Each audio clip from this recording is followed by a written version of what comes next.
Hey, what's up, everybody? We are on the road to WrestleMania, and right now you are with us on the Raw Post Show. It's your girl, Denise Salcedo, Robin Lundberg, March 2nd, and we are just coming off another hot confrontation between Roman Reigns and CM Punk.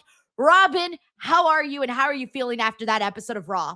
I thought, top to bottom, that was a pretty eventful episode of Raw. It started off with chaos, and I think they built a lot of the potential matches for WrestleMania. I feel like a lot of things were answered. You had Danhausen, which we'll get to, I'm sure, after, what happened at Elimination Chamber. And then you send it off with CM Punk and Roman Reigns. And I said this the first time those two guys stood face to face in the ring with microphones. You could just run that from now until Las Vegas. Roman, Punk, promo battle. What I liked about it tonight, though, is it introduced the element of it being personal some more and the idea of physicality. Because once Roman said that the one line and Punk grabbed him in the arm and said, wait, you're not going anywhere. Let me finish what I got to say. It gave you that hint. All right, this is not going to be just talking. These two guys are going to scrap. And then when he dropped the line at the end about I'm going to bury you next to your father, that's the one that makes it a little bit more personal, on top of Roman already saying that he hates you.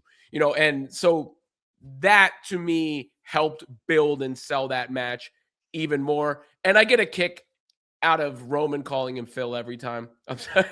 I definitely get a kick out of that. Did my tweet hurt your feelings, Phil?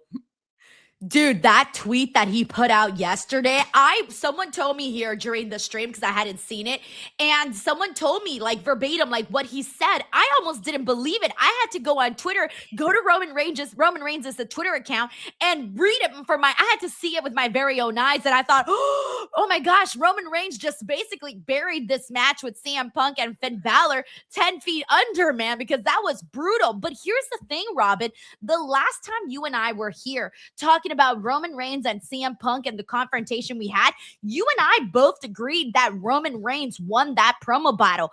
I cannot believe that I'm going to sit here for a second time in a row and agree that once again, Roman Reigns won that promo war. We are, I would say, for this series of what we're going into for WrestleMania 42, I feel like we're 2-0 when it comes to Roman Reigns winning these promo wars. Now, the reason I say that is because Roman telling CM Punk that he was going to, that he was just there for, just to sell a couple of t-shirts, that he's hanging out in the back, but that he's acting like he's this new person, this new man, but that everybody knows that he's in the back bitching and moaning. I thought, is there truth to that? We don't know. We're not in the back with CM Punk. What are the boys saying? What do they say about CM Punk behind his back? Do they say something behind his back?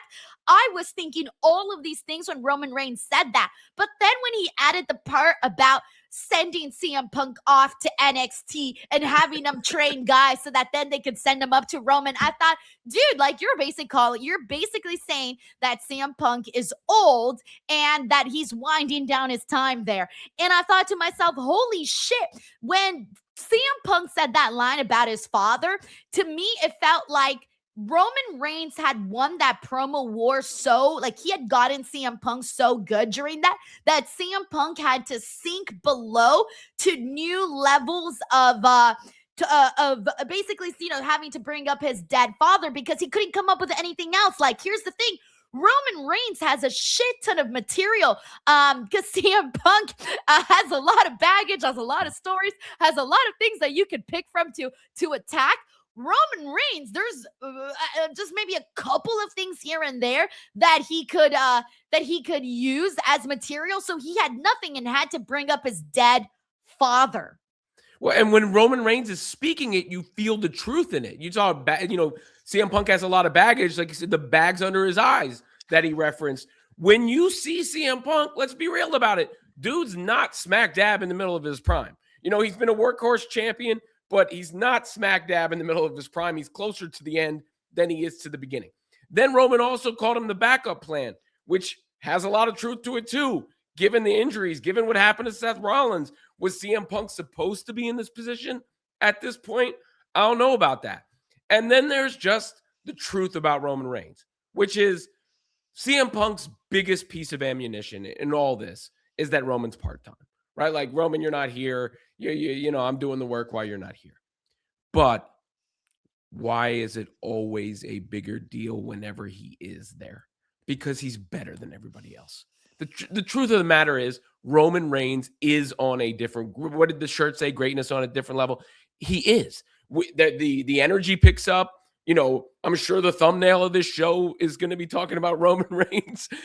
You know, he's not there all the time, but when he is there, it matters. So is it a pickle in a certain sense? Yeah, I guess.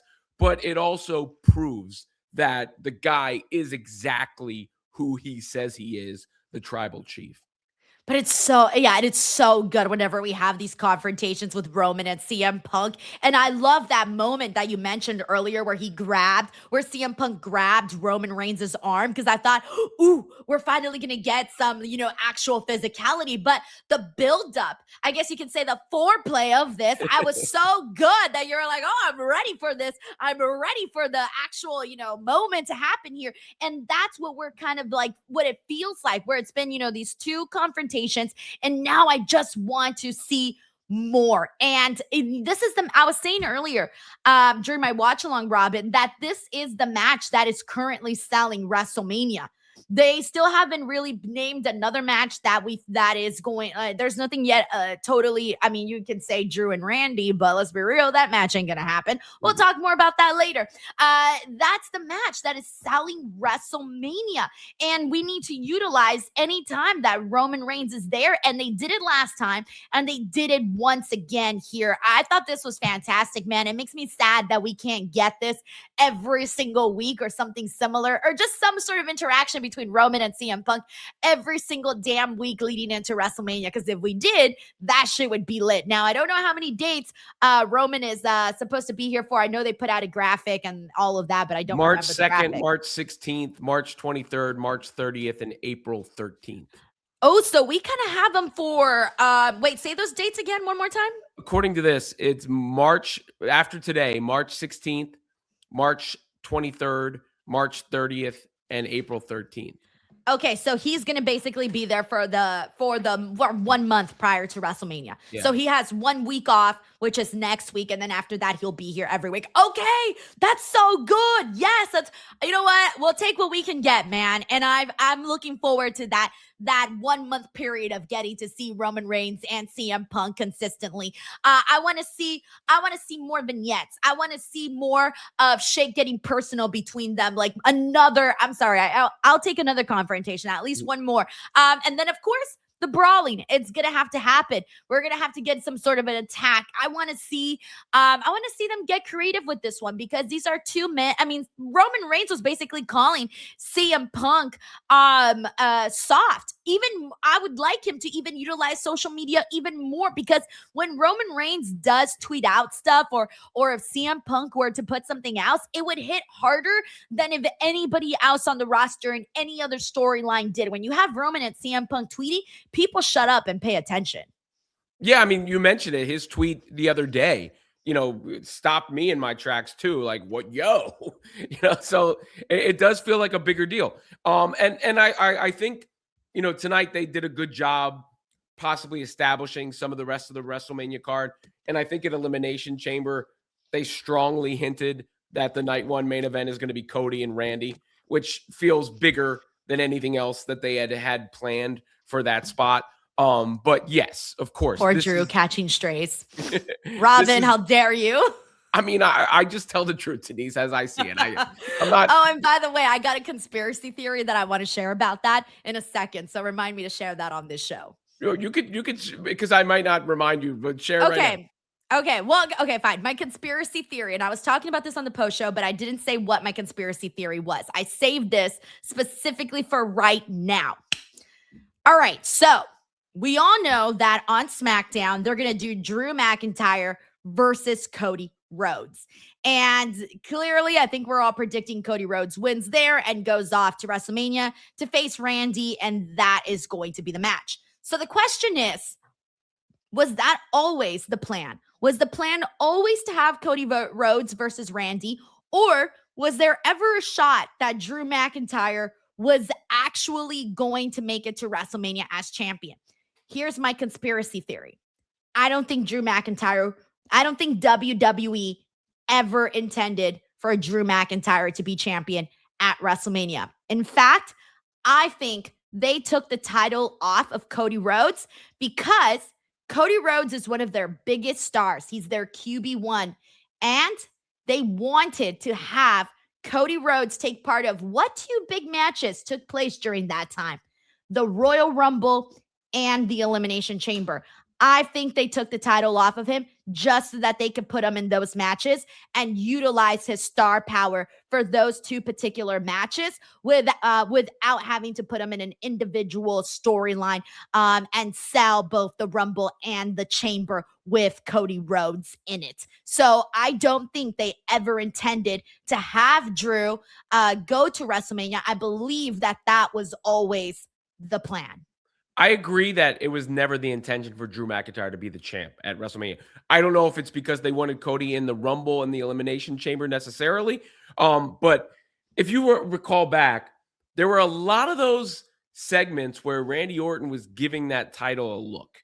And it was Cody Rhodes that had it at the time, right? So to me, that was actually a long tease to this match. It's kind of a dream match in a sense. It's a marquee match. Now, whether it was to get Cody in the Rumble or in the Elimination Chamber, perhaps it could have also just been to mix it up a little bit because it had gotten a little formulaic. I was certain Cody Rhodes was going to win that match, and then he lost, and I'm like, holy shit. So was it for that? And the other thing was an added benefit? I don't know, but maybe you're right. But I don't believe it. I'm like 90+% positive in my conspiracy theory. Oh, I mean, I'm in 100%. I have the hunch. Women's intuition, Robin. Yeah. I don't think the plan was ever for Drew to be the champion at WrestleMania. Yeah, no, I don't think so either. And I think that I thought that was originally going to happen. And now that I really take a step back and think about it, that makes the most sense to me. And also the fact that Randy Orton and Cody Rhodes, like you mentioned, they've been having those teases, for forever. Forever. How many times didn't Randy go up to Cody and say, hey, man, whenever I get the chance, I'm going after your title. I'm doing it in a respectable way because I respect you, Cody. They did that at least like 3 times. So like they were telling us for the longest time, this is going to be the WrestleMania match. And it took me a second to really realize that and go, they've been telling us this for a long ass time. And I think no matter what, we were always going to get back to Randy versus Cody because Randy, having that match for Cody is, like a dream match for him. And he's been talking about it and in press conferences and interviews and you name it. So it was always right there. And, I was blinded by the lights, Robin. I was blinded. Well, I mean, they did do a nice job with the swerves in that sense with Drew winning it. And then even like at the time, it felt kind of surprising when Randy won the Elimination Chamber until the RKO out of nowhere. And then you're like, oh, yeah, that makes – because I got a text right after that. And, somebody said, was it multi-man match at WrestleMania? I was like, well, unless Cody gets the title back, it's a multi-man match. Because I knew it wasn't going to be Randy and Drew. And then sure enough, Nick Aldis gives Cody the chance like 10 minutes later. Literally crazy, huh? And we found out during the post show. I didn't even know. When people started telling me, I thought they were just speculating. Then they were like, "No, this is happening." I was like, what is happening? And then all of everything just fell into place. Anyways, we got Uncle Donk here who says the smoke him Roman. Oh, he definitely did. He smoked him like a brisket. We got Uncle Donk here who says Phil crossed the line there. He had to sink very, very low. Cue the Kelly Clarkson song. That is exactly what we saw there. We got Plus Ultra Adrian here who says Raw went by fast because it was actually good. Dude, I felt so stupid at the end of the show when we saw the little end screens. I'm like, oh shit, Raw's over. I don't know why. I just didn't even realize it. I think because I'm so used to sitting down here for a 3-hour SmackDown that my brain just thought there was still more to do. Thank you, Adrian. We got Mictaro here who says, holy shit, loved this promo. CM Punk won this one. Oh, Mictaro. I think it was that last line, but I think overall Roman Reigns did win this one. Wait, Robin, did you agree with me about Roman winning, or did you have CM Punk? I could see the argument for CM Punk this time. Like the first one, I think Roman cleaned his clock. This one, I still feel like Roman had the better individual disses and lines, but CM Punk had a lot of mic time to work with, and he also had brought a certain level of passion to it and escalated the feud. So I'm not mad if somebody thought CM Punk won this one. We got Nightwolf here who says that Roman feud will get very heated. Oh, I believe it has. That thing has been turned up. We got Larice Johnson here who says Roman and Punk, it's personal, very personal. I think it's always has been personal because Roman Reigns, when CM Punk was in AEW, would constantly, he threw jabs at CM Punk.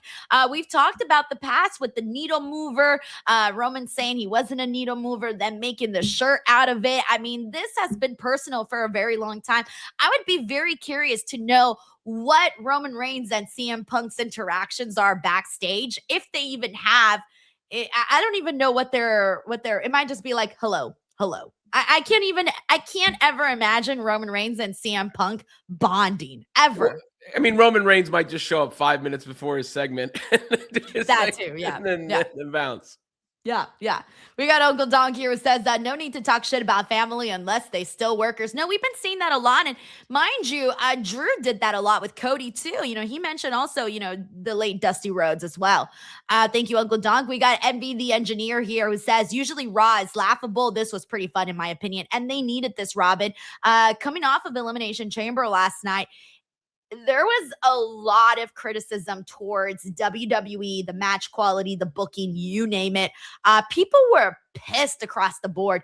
Did you see some of that? And I don't know. What'd you think of it? I thought the Elimination Chamber matches were lacking. I thought the matches kind of sucked. And as a card in that sense, it flopped. I thought the angles worked, if that makes sense. Like Randy winning and then Cody getting set up for the rematch injected some life into WrestleMania. So in that sense, it really worked. Rhea Ripley obviously winning puts a bigger star on the marquee on the women's side, and the stuff that's taking place on social media this week is added to the heat for that match. And Danhausen started conversation, which is never a bad thing. So I think the other stuff worked in Elimination Chamber. It's just the actual work itself wasn't great. We got Luis A. Mendes here who says, damn, that promo went hard. WWE needs that energy for WrestleMania season. Amen. I second that. Luis, that felt good. Yeah. We got Jason here who says, did you see that Jake Hager signed with Power Slap? Shut up. He did?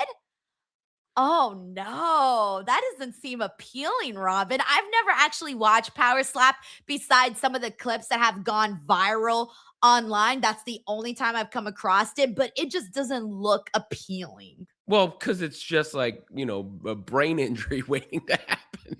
I mean, like CTE slap. I mean, that's basically, I know people gravitate to stuff like that because it's like shocking, whatever, in clip format. But I don't want to TKO getting too mad at us. So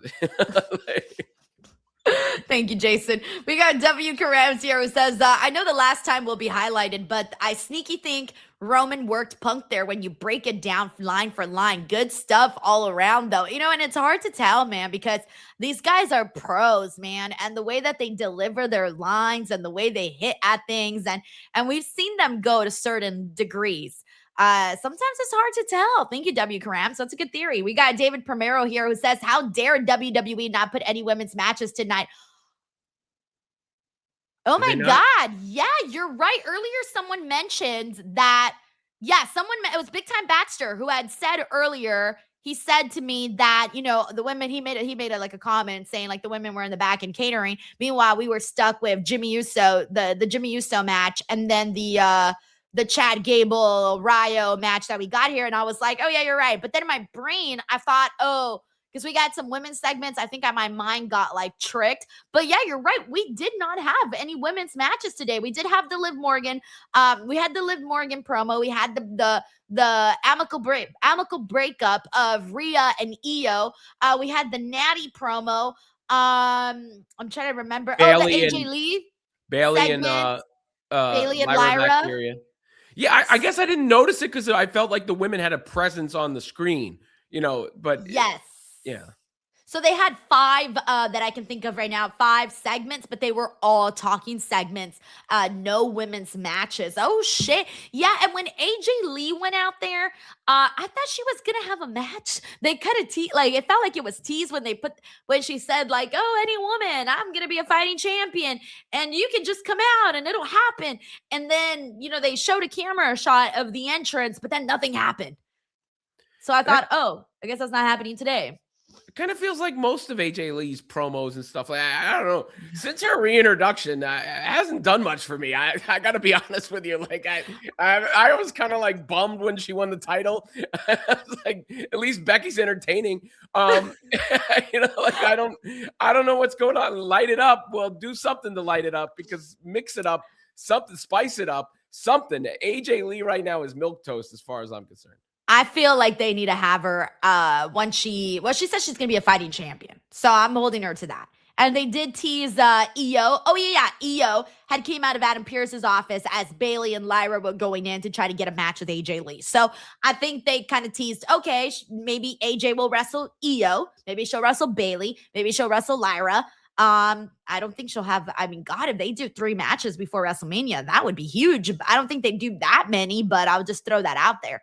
Thank you, David. We got Astro Waves. What's up, Astro Waves? Thank you so much for the super chat. Says, I'm really curious if they keep this feud just Punk, Roman, or throw people like The Rock into the build. Could it be a way to sell more ticks and also help them build towards Roman versus Rock at WrestleMania next year? Look, I'm going to be real with you, Astro Waves. I don't think that they're going to do that. I don't think they should do it. I don't think they need it right now. I think Roman and CM Punk are pretty much cooking on their own. However, and it's funny because Robin, you and I could never escape this topic, the topic of The Rock.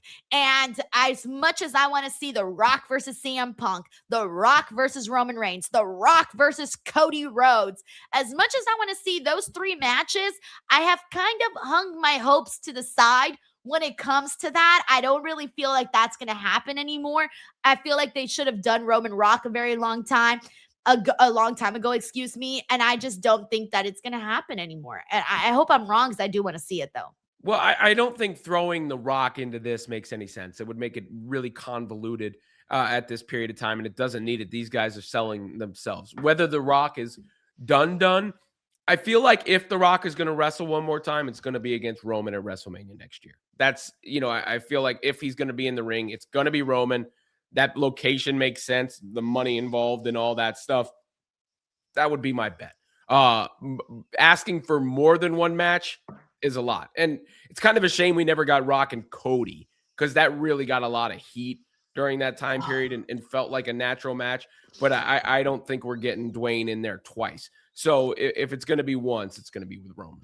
We literally had The Rock practically little brother Roman Reigns during that segment because he came in and he stole the damn spotlight in that. And him and Cody, oh shit, like they hit top tier levels. Thank you so much, Astro Waves. We got multi-billionaire in the building. What's up, man? Thank you so much for the super chat. He says, some say Dom versus Finn at Mania doesn't need the IC title. I disagree. Dom stole it from Finn Balor last year. The story could have been Finn's revenge.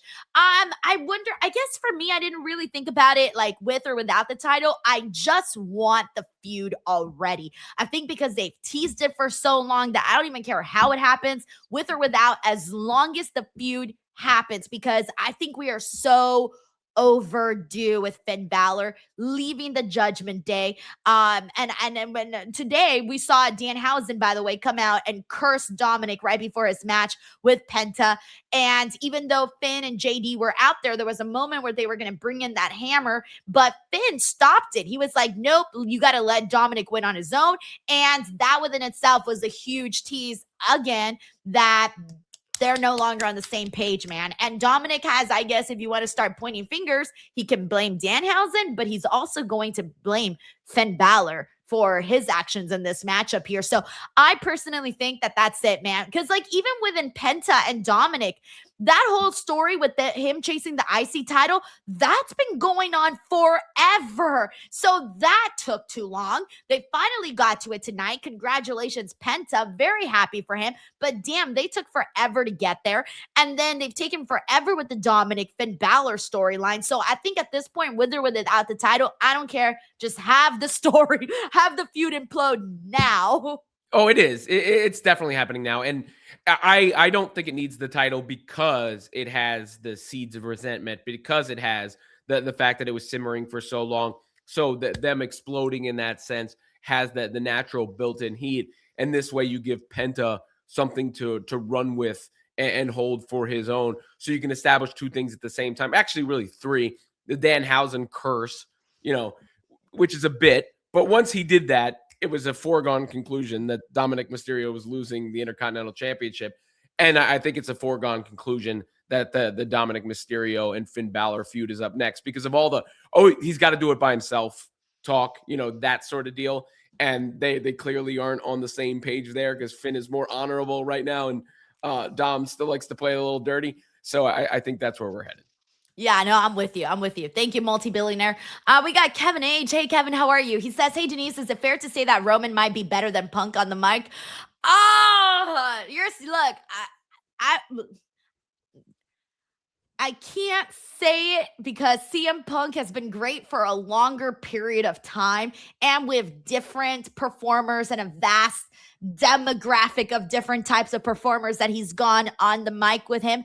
However, damn, Roman Reigns has freaking delivered in this feud with CM Punk. So I would say overall, CM Punk's still my GOAT when it comes to that. But right now, Roman's definitely challenging him. I think you just used a lot of words to really agree. No, Robin. I don't, though. No, Robin, because CM Punk's had so many more, though. He's had so many. And to me, like, Roman hasn't had that many. He's had some great ones, don't get me wrong, but it's the time, it's the amount. Well, I mean, you have an iconic one like the pipe bomb that has its own name. It's kind of like, Takeover versus Ether in the rap battle world with Jay-Z and Nas, where like you could argue Takeover is a better record than Ether, but Ether it became a phrase in the lexicon. Like you got ethered. Pipe bomb has become a phrase in the lexicon. So it cements CM Punk as like a mic god because he's got the pipe bomb promo.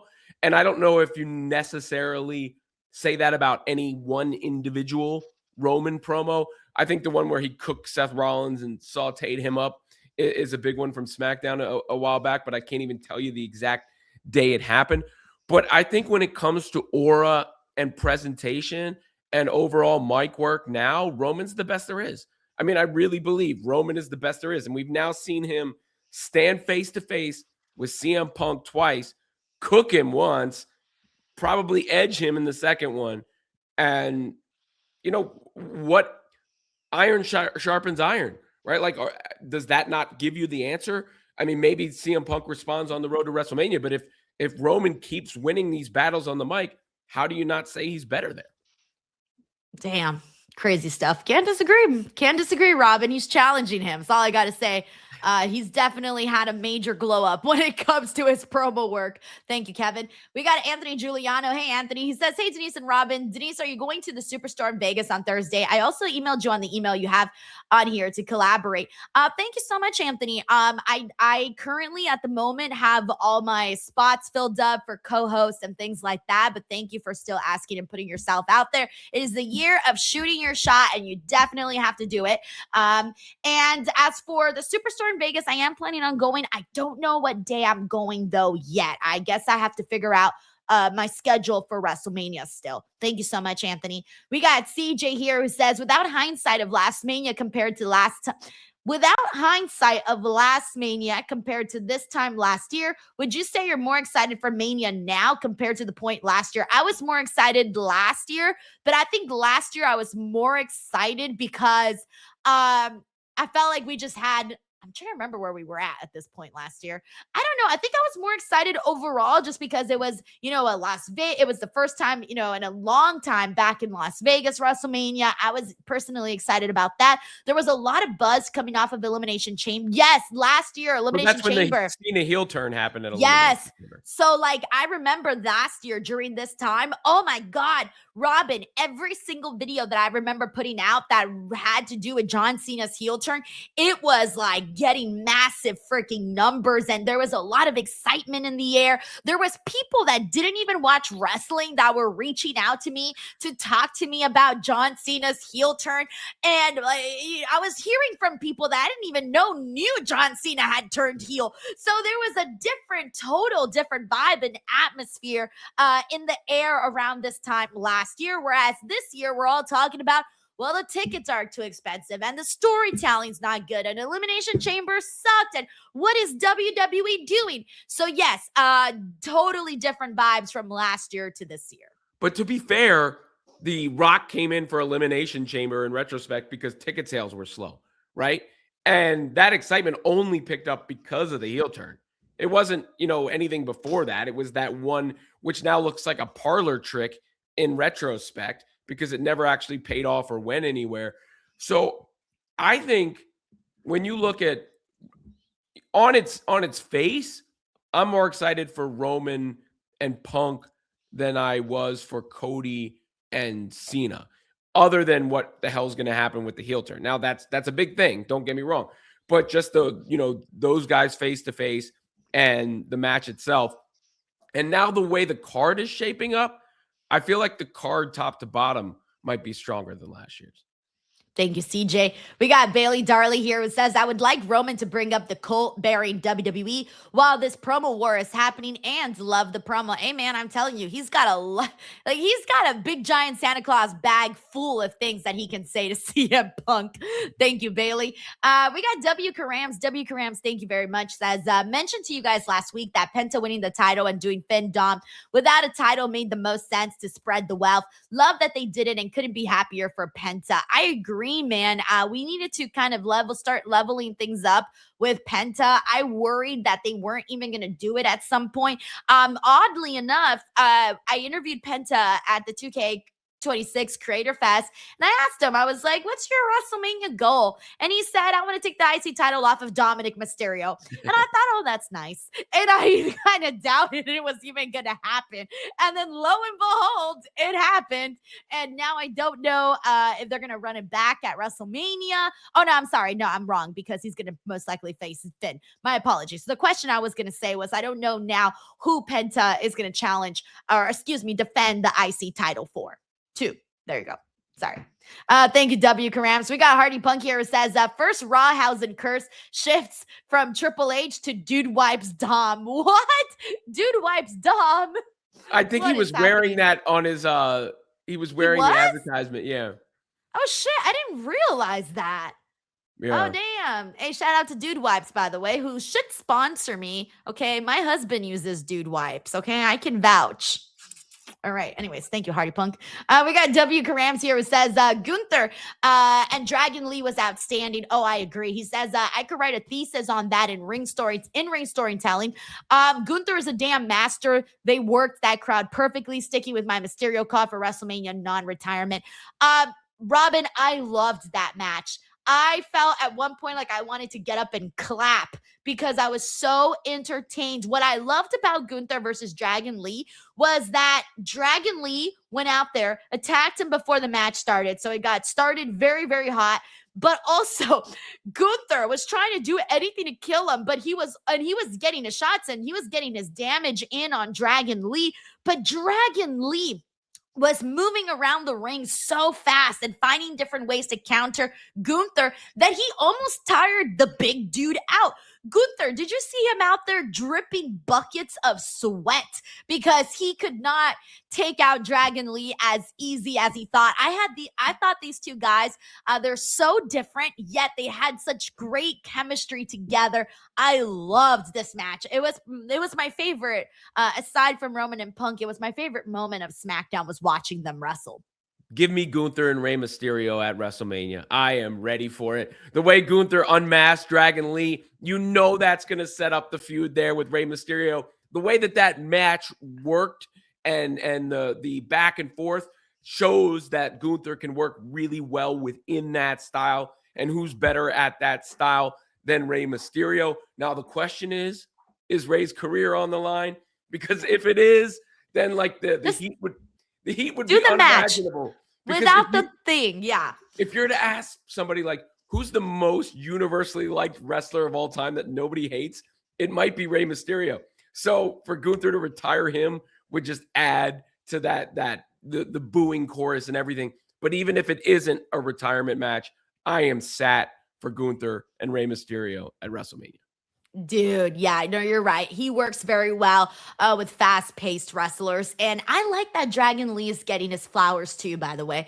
Because Dragon Lee, for a while, he was that guy that showed up, but then they didn't really do anything with him. He would kind of pop in here and there, but then that was like the extent of it all. And then I think things changed after he teamed with AJ Styles. I wouldn't be surprised if AJ Styles kind of put in a good word for Dragon Lee, and maybe that's what, set the rest of this in motion. But I feel like Dragon Lee for a while was kind of like the forgotten luchador. And I don't say that because it had anything to do with his talent. It was more so that he wasn't given the same opportunities.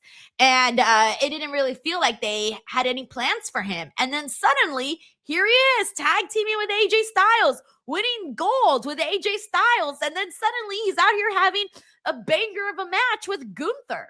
It's crazy. He looked great in that match. And that was a PLE-worthy match on Raw. Was anything on Elimination Chamber better than that match? No, absolutely not. Absolutely not. Thank you so much, W. Karams. We got B Goku Zero. What's up, dude? He says, to CM Punk, in the words of Booker T, you didn't just say that. Tell me you did not just say that. That's good. That's good. B Goku Zero. I haven't thought about that in a while. Thank you, man. We got Bailey Darley here who says, I'm happy Danhausen cursed Dom and LA Knight kidnapping Paul and Seth killing Paul. I forgot to mention that. That was a hot start to the show. Seth hitting Paul Heyman with the chair and curb stomping him and ended up getting him busted open, and he's carried off in an ambulance. That was fantastic. What'd you think of that? Yeah, and it again, you're setting up WrestleMania angles there. So you had all these different masked men coming out, and then it's Seth Rollins. But I think it's clearly going to be the Usos against Logan Paul and Austin Theory in a tag match at WrestleMania. Then my question becomes, what happens with Seth? You see LA Knight pull the ambulance away or whatever that Paul Heyman's in, and he's had a feud going on with Division for a while. So does that actually confirm the possibility of a Brock Lesnar and LA Knight match? Or could we get Brock Lesnar against Seth Rollins at WrestleMania with Brock coming in as the cavalry for Paul Heyman? I think the better option, and we know what the better option is, it's Seth and Brock.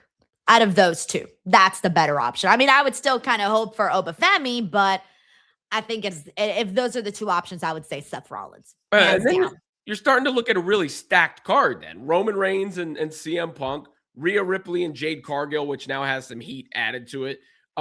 Seth Rollins and Brock Lesnar, Randy Orton and Cody Rhodes, and then whatever else they do with the mid cards and undercards. I mean, but the top of the card is taking shape nicely. And then to the Danhausen bit, I thought it was an effective follow-up on his introduction, and some of those lines were legitimately funny, like a Triple H pointing photo. Yeah, I like that too. Yeah. I was like, hey, come on, everybody wants their Triple H pointing sign picture. Come on. Yeah, come on, let him have it. Let him have it. Thank you, Bailey Darley. We got W. Karams here who says Def. I thought he says definitely don't want Seth. Brock, do you think that's coming? Here's the thing. I wouldn't mind that at all. I know people would rather have Oba. Trust me, and I'm with you. But I feel like Steph's style with Brock, it just has meshed so well in the past. I would like to see that again. It's been a long time. So I'm not against it. I prefer this so much more than Brock versus LA Knight. It feels fresh in a sense, and it feels big. You two of the biggest. It does. Like you said, it's not something we've seen a lot lately. Thank you, W. Carams. We got Astro Waves here who says, what do you think about the social media back and forth between Rhea and Jade? Think it's all a work? You know what's funny? I didn't get too much into it because I saw it and I'm like, oh, this is a work. Cool. And then I kind of pressed on, but I don't know. I think I saw like PW Insider say something about like Jade getting a lot of heat from the women, but I'm like, oh, is this all just the work? What's happening here? I took it as a work. I don't know. Hey, maybe they're just really good at their Twitter game. I don't know. I did see that some fans were like mad and throwing shots.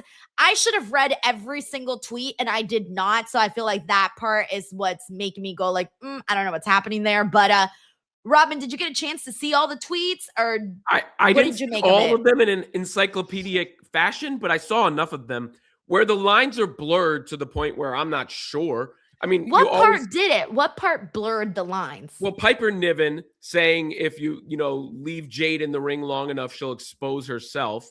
That was one line that was in there. Chelsea Green also had a post just kind of bigging up Rhea Ripley, and Jade Cargill responded to that post, even though she wasn't mentioned, to take a dig at Chelsea Green, saying she always has something to say about stuff.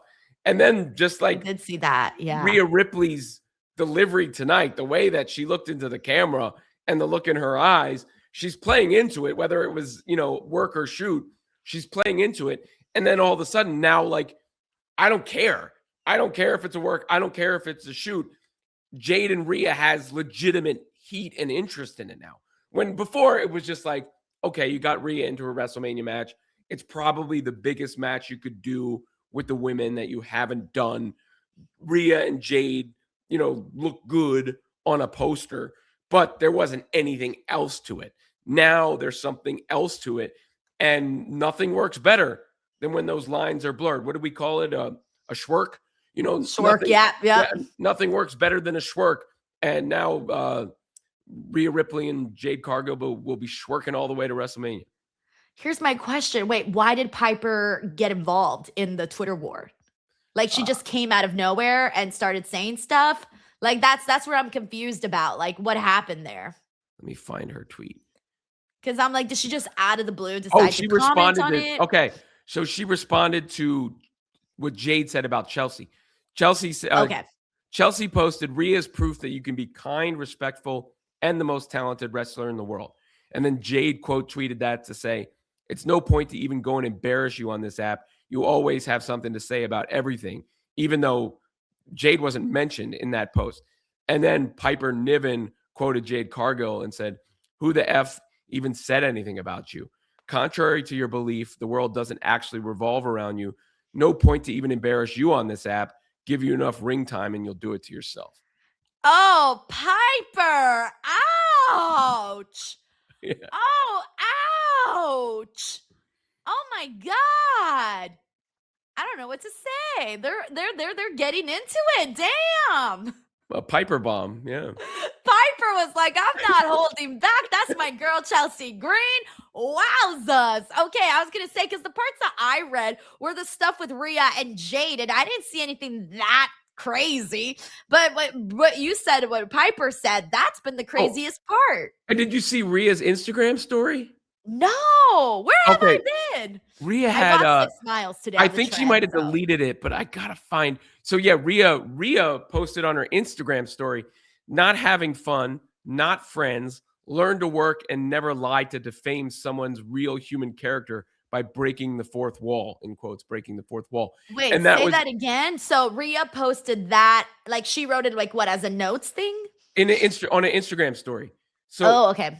Not having fun, not friends, learn to work and never lie to defame someone's real human character by breaking the fourth wall. And I take that as a response to what Jade posted about Rhea always talking to creative. So like, I did see that. Yes. So I think she's kind of insinuating that, hey, Rhea, which we all know that Rhea Ripley and Triple H seem to have a close bond. We've seen it. Yeah, a little Rhea Hogan action, right? Like that's what she's saying, politicking behind the scenes. And that was Rhea Ripley's seeming response to that. And she literally wrote, not having fun, not friends. So that's crazy. Oh, so it's getting personal here. Oh, Okay, I like it. I like the fights from all sides. And of course, us, we're not backstage. We don't really know what's going on. So all we can take is everything at face value with what we're getting. And yeah, Damn. now I'm Okay, kind of pumped. I'm pumped for that match now. yeah, now I see There you why go. everybody was talking about it. Yeah, all right. Thank you, Astro Waves. We got Nightwolf here who says Seth Rollins is bringing some good energy with that attack on Paul Heyman. It was awesome, but for me, the only way that this story can get more interesting is if Braun Breaker returns Seth versus Braun at WrestleMania. Dude, Nightwolf, from your super chat to the wrestling gods, I should say wrestling powers that be. I hope that Braun Breaker could make it back in time in WrestleMania, and I hope that we can get Braun Breaker and Seth Rollins. That would be kick-ass. I would be here for that, but we'll see if we get there. It's really hard to say right now. Thank you, Nightwolf. We got Well-Rounded Leo who says, I think AJ Lee is better as a heel. I think at some point it's going to have to shake up, but right now let's see what we can get. Hopefully she's a fighting champion, and hopefully the matches, do well. Thank you, Leo. We got Stephen Marchuli here who says, if the plan is Roman going over, you haven't turned him heel. If not, you choose making Punk look weak. I actually kind of had the feeling that Punk might turn heel in this, and I think Roman might sort of become a baby face in this. By the time we're at WrestleMania, I don't know. I see those roles sort of reversing. Well, they're both like sort of blurred line dudes anyway. Punk is that rogue character who's become more corporate friendly in WWE, as Roman alluded to. Well, Roman worked best as a heel with the, that paranoid, manipulative tribal chief persona with his family and everything. And it didn't work as well, I think, when they tried to return him as a babyface. But he's got so much aura and popularity, you're never going to have him not be over. So he could straddle the line, like Stone Cold and The Rock and all those guys did over the years. So I don't know if it has to be as defined as heel and babyface necessarily. Which I don't mind. I do like a person having sort of both sides in a way, especially certain people like a Roman and like a Punk. Thank you, Steven. We got RDG 1244 who says Dragon Lee versus Gunther match was a bona fide Mania opener. Oh my God. If we got a match like that to open up WrestleMania, that would be freaking fire, dude. But yeah, I'm glad we got to see that on Raw because that was a true gem. And I'm just very happy that Dragon Lee is getting this kind of love and this kind of attention. Really, that probably makes me the happiest out of anything. Thank you, RDG. We got JM here who says Asuka should win the gauntlet match. Hey, by the way, Asuka's still continuing to be mean to Kairi. Nothing's really come of that. So we'll see what happens there. Do you think they'll even do anything, or we're just kind of getting the tease at this point? I think it might involve Io Sky, right? Apparently, so there's a gauntlet match next week.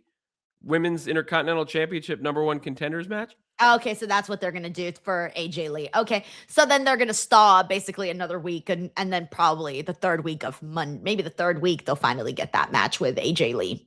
Yeah, and I think you're going to see Lyra and Bayley maybe challenge for the tag titles, bring the WrestleMania story full circle there. But yeah, the her first Intercontinental Championship challenger will be determined by a gauntlet match: Lyra, Bayley, Io Sky, Raquel Rodriguez, Asuka, and Ivy Nile.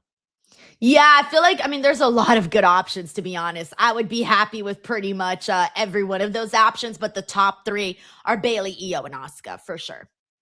Thank you, JM. We got MV the Engineer here. It says, if Danhausen's gimmick in WWE right now is just going around backstage cursing people before their matches and they lose, I will be all for that. Yeah, because imagine running into Danhausen in the hallway right before a big match. I'd be like, don't look at me. Don't look at me. I gotta look the other way. I'd run, Robin. I want to make eye contact with him. I really want Danhausen to attempt to accept Brock Lesnar's challenge on one of these Raws going forward. So Brock's standing there in the ring, and the like Danhausen thing comes out, and he comes out, and Brock is just like, what WTF is going on here? And then Danhausen curses Brock Lesnar, and we see the results of the curse down the line. F5 in the meantime. That to me is television cinema. So give me Danhausen challenging Brock Lesnar, please. Thank you, Envy the Engineer. We got Bailey Darley here who says he'd probably curse him and he'd fall or rip his pants again. Bailey here says it's number one contenders match of Lyra, Bailey, Asuka, Io, Raquel, and Ivy Nile. Yeah, and I'm guessing they made that afterwards because they didn't say that on Monday Night Raw, because if not, I would have seen that, right? Or did they say it on Raw? Was I asleep? What happened? Like sometimes they have the ad fire off and then they like run it as promo image on the way back, and you might miss it because your brain is programmed to block out the ad. So I can't confirm or deny. I just looked it up while we were talking. Thank you, Bailey. We got Bob Ross Jr. here. It says, you know what? I love Steph versus Liv. Roman Punk and Jade versus Rhea feuds are getting personal and ugly. I loved that Liv Morgan promo today. She gave me Mean Girls, Regina George vibes, basically like stepping on Steph's. Like she took Steph's quote unquote sob story and basically completely shit on it and said like, yeah, I am privileged. So what? What did she say? Like you went in this, flea infested ring and this mud hut. I don't even know what that means, but damn, I thought that was absolutely brutal. And I thought, oh shit, like she's owning it. And I like that. I like that, like that kind of like bitchy vibe where you're owning that you are fabulous and who cares about everybody else. That's what Liv Morgan did. And I was here for it. Well, that's what she should do. I still don't understand why she cried the first time around. She was just trying to manipulate everybody and I guess fool Stephanie so that she can pop her in the head with the mic. I think that's what it was. That's all. Thank you, Bob. We got Cornell Bryant here. What's up, Cornell? Thank you so much for the super chat. He says, so who is we? Why does Roman keep saying we? The final ... He does keep saying we. I wonder if he's just used to saying that. Because CM Punk did call him out on this. Robin, do you have any interpretation to this as to why he would say that? Yeah, he's saying we because he's the company. Roman Reigns is WWE. So remember when he said, I gave them permission to bring you back? Yes. It's following along on that story, that narrative, where Roman Reigns is going to get what he wants because he's the biggest star, WWE, right? Like it's he and the company. So to me, when he's saying we, he's saying the company because he's the guy on top. You're right. Yeah, you're right. I like that. Yeah. Thank you, Cornell. We got CJ here who says the card overall for Mania this year might be more consistent, but I think the highs of last year will be better, but the lows of it were equally so bad. Yeah. Last year's, look, if WrestleMania nails it in-ring wise and moments wise this year, it will, and the bar is not that high, by the way, because last year's WrestleMania got a lot of criticism. It wasn't that great. So I feel like they just got to go out there and fucking deliver, man. Go out there and deliver. Have some cool little moments that we can all pop for and call it a day. And I think it'll be far better than what we got last year. Thank you, CJ. We got Tiffany Kunad here who says, I feel like the Elimination Chamber matches were good, but just too predictable. Everyone was more interested in the crate at certain points. I had people that were in the live stream saying they were just there for the crate. So yeah, it is true. But yeah, Tiffany's right. I felt like there were some moments where I felt like the Elimination Chamber matches were so generic. You know what I'm saying? Like very, very simple, not complex whatsoever. And I wanted some complexity in the match and with the physicality of it, as well as the storyline within the matches. Yeah, I feel like the men's match was totally, I don't even know if it was saved something by the ending with Seth Rollins coming in. That was well done. Randy Orton winning was well done. And that spiced up the road to WrestleMania and introduced Randy Orton into that main event picture scene. But before that, it was a mess. And yeah, the rest of it was sort of paint by the numbers. It's funny about the crate because they never really sold the crate as that big a deal. If you think about it, it was shown on Raw and Adam Pearce said, send it to SmackDown. It was shown on SmackDown. I don't even remember but no one made a big deal about it. It was a crate that just said, don't open to Elimination Chamber. So obviously you're getting the payoff there, but it was never hyped up to be so that's why, I think I said it on the show, it might be Danhausen, because it made perfect sense to introduce a dumbass character like that, out of a crate, right? Because the crate was dumb. Yes. Yeah, if you're bringing somebody with real gravitas, why the fuck are they coming out of the crate? It doesn't make any sense. So Danhausen, it was actually a good intro for him, I think.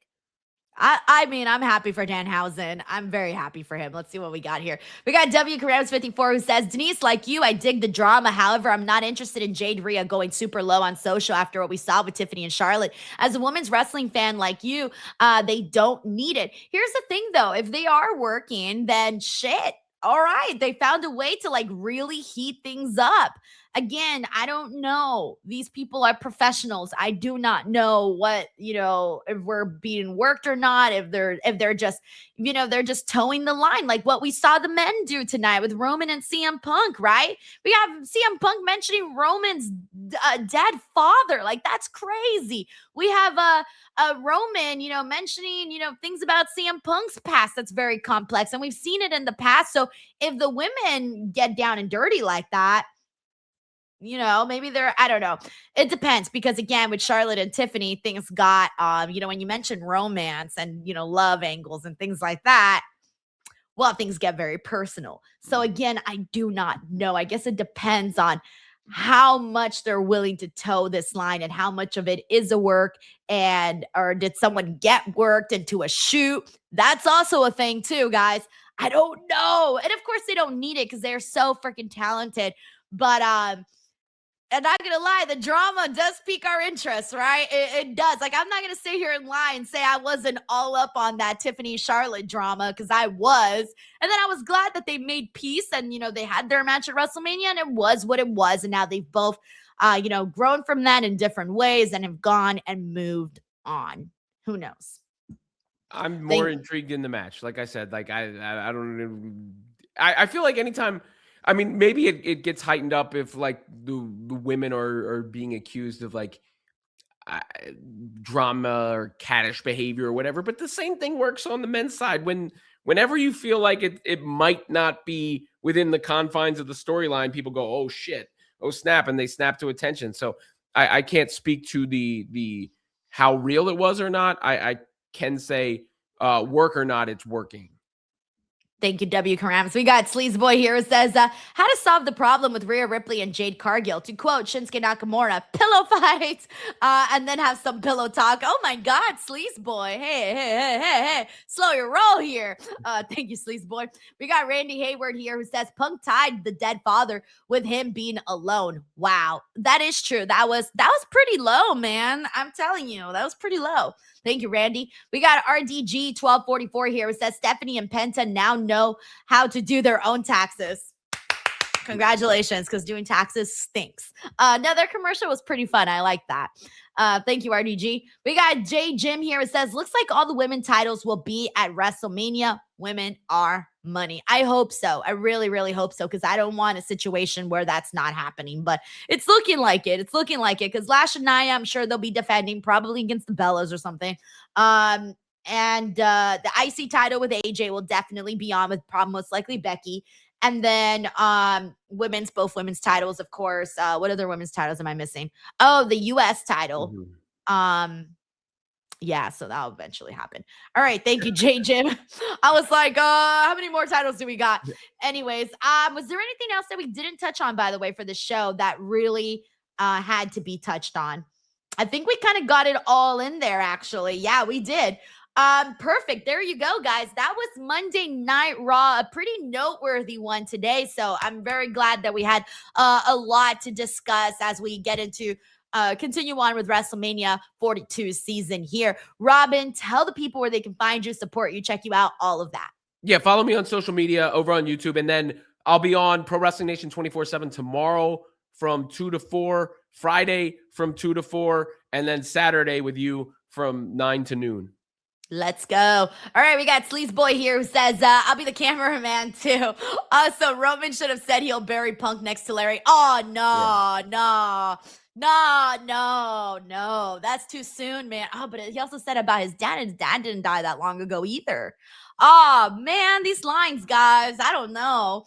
Thank you, Sleaze Boy. We got CJ here who says, the women's chamber was not great like last year, but it was good. Tiff, Kiana, and Raquel showed out. The men's chamber match was Jey Uso trash. Oh, damn.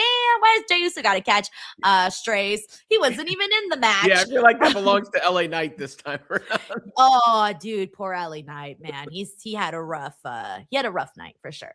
Thank you, CJ. Alrighty, guys. As for me, before we wrap things up, a friendly reminder: there's a lot actually going on around here. A ton of brand new interviews. I dropped a total of 17 interviews last week. Obafemi, that interview is doing really great. Go check it out.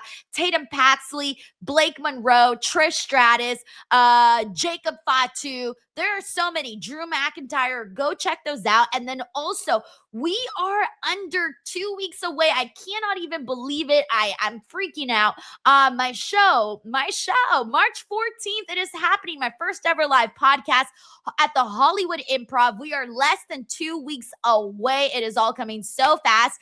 So if you're planning on going, get your tickets now before it's too late.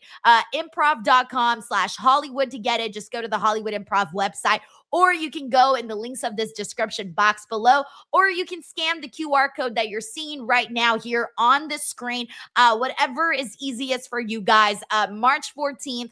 Do not miss it. My first live podcast with special guests.